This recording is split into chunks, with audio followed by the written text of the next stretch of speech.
Bueno, voy a hablarles sobre los factores de riesgo biomecánicos presentes en las lesiones deportivas de hombro. Hemos observado un aumento en los últimos años de las lesiones deportivas de hombro y con características en poblaciones, es decir, encontramos en nuestra consulta un aumento en niños y adolescentes que inician práctica deportiva en deportes como por ejemplo el béisbol y el tenis, tal vez porque son sometidos a grandes esfuerzos o a grandes cargas durante sus entrenamientos. Otra población es la población de personas que quieren iniciar un aumento de volumen o un aumento de fuerza muscular, y esto hace que sobrecarguen sus hombros sometiéndolos a grandes cargas con trabajo de pesas y trabajos de máquinas. En el tercer grupo tenemos a los deportistas de choque y de impacto, y hemos visto cómo han aumentado las lesiones, por ejemplo, en canchas sintéticas por el contacto permanente y las caídas permanentes en este tipo de deporte. El ultimate, el rugby, hablo por ejemplo en Barranquilla, está muy de moda el boxeo. Entonces son deportes que han venido en aumento, pero también han traído un aumento en lesiones deportivas. Y en el último grupo vemos las personas que son desacondicionadas y que inician actividades deportivas elevando sus brazos por encima de los hombros y siendo un factor de riesgo determinante para la lesión. Entonces, observamos que entre la prevención y la rehabilitación en la balanza, pues hay un desequilibrio y prevalece la prevención, ya que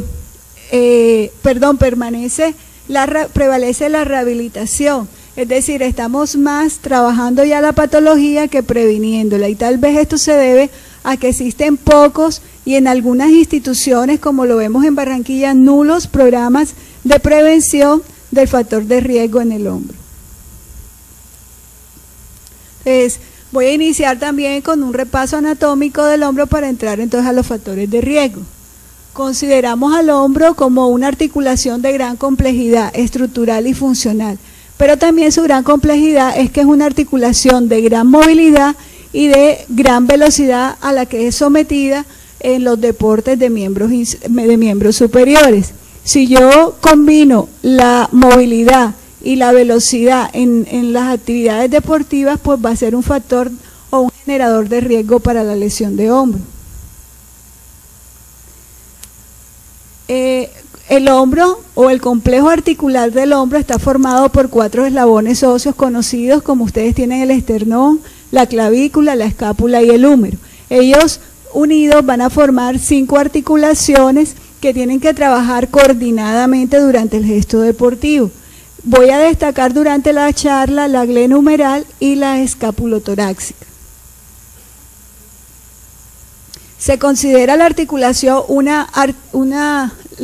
se considera el hombro una articulación anatómicamente inestable, y la inestabilidad está dada por la incongruencia articular, una cabeza humeral mucho más ovalada y una cavidad glenoidea casi que plana, y se considera que solo el 25 al 30% de la cabeza humeral está en contacto con la glenoides.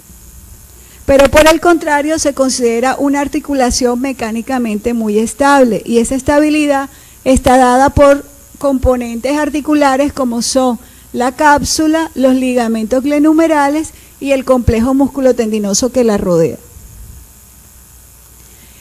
Tenemos a los músculos del manguito rotador y a los músculos estabilizadores escapulares, brindándole estabilidad dinámica al hombro en los movimientos intermedios.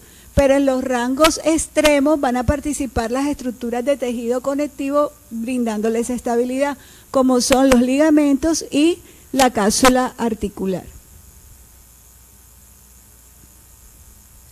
Conocemos que el hombro tiene aproximadamente 26 músculos que los están controlando, todo el complejo articular, pero solo una tercera parte de ellos son los que realmente van a brindarle la estabilidad dinámica al hombro, brindándole también las funciones de coaptación, de impactación y de movilidad de la cintura escapular. Entre los músculos coaptadores del hombro, entonces tenemos al subescapular, al redondo menor, al infraespinoso, al supraespinoso y al tendón de la porción larga del bíceps. ¿Qué es coaptación? Es mantener la cabeza humeral en la cavidad glenoidea. De aquí destaco dos músculos muy importantes. El supraespinoso es el que nos va a ayudar a comprimir la cabeza humeral sobre la glenoides durante los movimientos en el gesto deportivo. Y el tendón de la porción larga del bíceps es el que se encarga de deprimir la cabeza humeral para mantener los dos músculos, o sea, participan todos, pero estos dos músculos mantienen mucho la estabilidad de la articulación. También tenemos unos músculos impactadores como son el supraespinoso, el deltoides, el pectoral mayor y el dorsal ancho. Y vemos cómo el supraespinoso dentro de este grupo tiene un papel importante y es centralizar la cabeza humeral en la cavidad glenoidea. Entonces vemos que los rotadores son grandes estabilizadores dinámicos de la cabeza humeral sobre la glenoides, especialmente como lo he destacado el supraespinoso. La escápula con todos sus músculos periescapulares son el punto de anclaje de los movimientos del hombro. Entonces cualquier problema que se presente ella, disfunción o coordinación entre los músculos o entre ellos mismos o en uno solo, una disfunción de ellos va a ser causa o el inicio de la causa del dolor en el hombro. Entre los músculos del hombro, de la cintura escapular, de los periescapulares, destaco al romboides porque es el músculo estabilizador dinámico de la escápula, especialmente en su componente céntrico que es el de frenado. Entonces vemos aquí cómo en los movimientos del hombro se ve producir un movimiento sincrónico, armónico y rítmico de todas las articulaciones que mencioné anteriormente. Cuando se da este movimiento armónico le va a permitir a que los músculos que la rodean tengan su mayor eficiencia y a que se mantenga la congruencia articular. La vemos aquí en este video como con los movimientos de abducción y de flexión del brazo la escápula sigue el movimiento. Y es importante el movimiento de la escápula también porque mantenemos el control de hacia dónde se dirige la cavidad glenoidea para que siempre esté bien acoplada con la cabeza humeral. Entonces, una vez haciendo el repaso, voy a hablar de factores de riesgo biomecánico. Estos no son los únicos, son muchos los factores de riesgo biomecánico que pueden existir, pero estos son los que yo más observo dentro de la práctica clínica en las valoraciones de los pacientes con lesión de hombro. Empezamos con el ángulo escapular aumentado y la cifosis. Entonces se consideran los síndromes dolorosos de hombro tienen su origen en las alteraciones de la sincronización y del control de la movilidad escapular que estábamos viendo anteriormente. La eficiencia de los músculos del hombro dependen de un óptimo alineamiento de la escápula sobre la pared torácica. Si se pierde esta eficiencia y este alineamiento, entonces vamos a tener la pérdida de la función estabilizadora escapular y del manguito rotador. Aquí observamos un paciente con problemas de hombro. ¿Qué es lo que más observamos en estos pacientes? Una pérdida de la asimetría normal entre las escápulas. Si observamos aquí, esta escápula tiende a irse más hacia afuera, tiende a estar un poco más elevada y observamos aquí también este trapecio casi que recto en comparación del otro. El trapecio aquí está hiperactivo, está sustituyendo debilidades del romboides. Entre las causas de que el ángulo escapular esté aumentado se debe a la debilidad de los músculos romboides.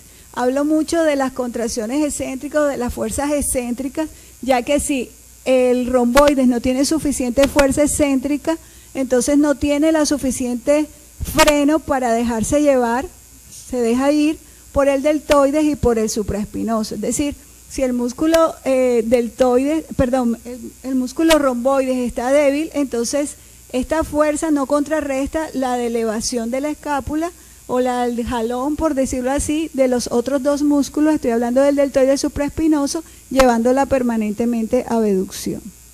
Otra de las causas puede ser también el acortamiento del pectoral mayor y serrato anterior que vemos en algunos pacientes que tienden a llevar muy hacia adelante en la rotación del húmero y esto hace que inmediatamente la escápula se vaya hacia afuera. Cuando el romboides no participa en el control de la rotación de la escápula, entonces lo suple el trapecio. Como lo vemos aquí también en este paciente, la escápula elevada, la escápula abducida y el trapecio casi que rectificado.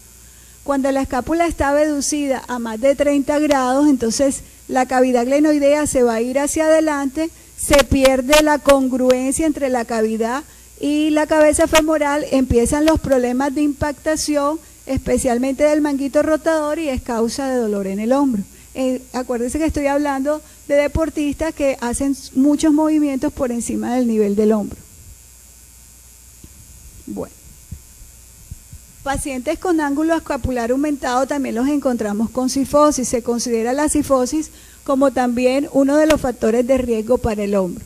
Cuando vemos un paciente con cifosis, observamos un aumento del ángulo escapular, que ya hablamos que es por qué se puede generar, pero también a veces encontramos escápulas alejadas de la reja costal. Si la escápula está alada, como la conocemos, nos está indicando en ese paciente que el serrato y el subescapular no están trabajando durante el gesto deportivo y no me están adosando la escápula a la reja costal. Entonces, por eso es importante también no solo mirar al paciente en sus planos posturales, porque aquí aparentemente ustedes ven esas escápulas completamente simétricas en ese paciente que tiene un pinzamiento de hombro.